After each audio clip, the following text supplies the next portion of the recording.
back at a racetrack. So last weekend was Durban, came back, had to get stuff ready. For this weekend is the historic at Zwartkops again. So I'm in the historic V, and then Dad is in a new car. He's in a Dulon Formula Ford, which is with a different team, and he's not driven it before. So yesterday was a lot of learning for him, and he changed the setup, and now he's happy. I was going quite well. If only I'd driven this well before, but it was going very well, and managed to get pole in class. So I'm happy to be on pole in historic V's. We now got lots of work to do this morning before the race at 12.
Done. It has been busy after the race.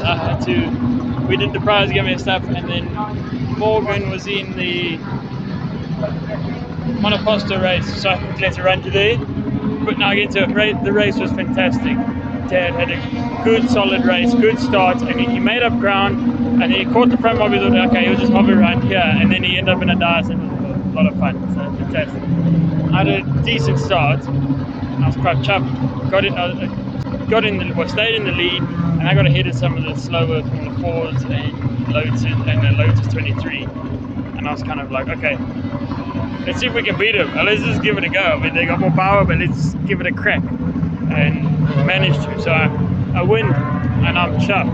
Now we're getting ready for race 2. It's going to be so cool. Tell us about when you met Ronnie Peterson. Yeah, Michael, that was actually a hell of a coincidence. I think it was in 1978, we were doing the 9 hour, and Ronnie Peterson and Hans Stuck were in that CSL BMW, the works car, obviously from overseas. And we used to have our drivers briefing at the Alcohol Army in the bombs enclosure, which was a big raised concrete ramp. And we were all sitting there waiting for this thing to start, and there wasn't a lot of seating room. And as it was started, Ronnie Peterson come running down, and obviously with no place to sit, I sort of moved up and indicated there's a seat next to me, and he thanked me and he sat down, and we went through the driver's briefing. And then afterwards he said, "Hi," he says, "I'm Ronnie." I said, "I know who you are." I introduced myself, and he said, asked me what we raced in, and I was racing 1100 Escort, which was our star modified car in that race. And then you had these overseas like the CSL BMWs, the Cologne Capris and that. So we were really bottom of the table. And he was so interested to hear about our racing, and I told him what we do, a championship, and we race at Kyle Army, and in those days Lichtenberg and Welcome, but such a nice guy. I mean, and everybody disappeared, and him and I were still talking. It was just amazing. And then obviously the race started in the middle of the day sometime, and then it rained like hell in the evening. And it was really one of those half-felt thunderstorms, and he rode into the back of something just under the bridge in the dip going into Crowthorne, and there was red flags and lights flashing and all that. So we were at the end of the pit lane, so we could more or less see there was a big incident, and he come walking up with his helmet and in his hand, and I sort of indicated, what happened, and he says, I effed up, and he says, I'll talk to you later, I'll see you later, or something like that. And he obviously walked up to his team to explain what happened. The next day, somewhere near Four Ways at some hotel there, we had our prize giving, and as my wife and myself and the kids arrived to walk in, him and Hans Stuck were sort of running out, and he says, "Oh, my friend." I said, "What, where you going?" He says, "No, we got a plane to catch. I'll see you next time." And I never saw him. He got killed at Monza the year later. It was, but what a tremendous guy, top of his game in Formula One. He was driving for Lotus, and the most down-to-earth person that you could ever wish to meet. Just a fantastic person. What an absolute wonderful experience you had to meet him, and thank you for telling us about it. Well, you've been to Sweden, Michael, and he's a hero. He could, if he come back and relive, he would be president of that country. He's one of my heroes as well. Absolutely. What a good guy.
So that's it. Race weekend over Sunday, and unpack and tidy away a day. Race 2 went perfect. Dad had a great race with Patrick for third in class, and he ended up beating Patrick. So it was brilliant. They were swapping positions every corner and side by side. It was top quality.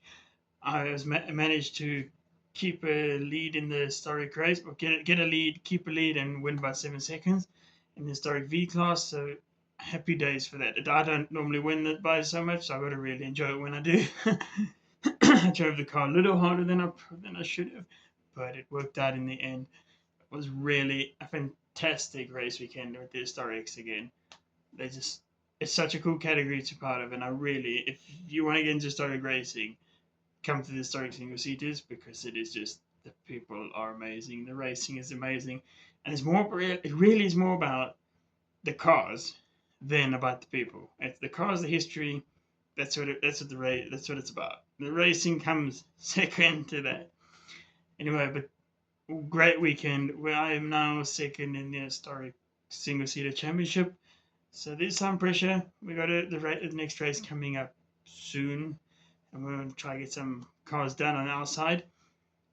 So thank you to everyone involved in making that weekend happen, and Carte Blanche Marketing and Cargo Bulk Movers for this continued support.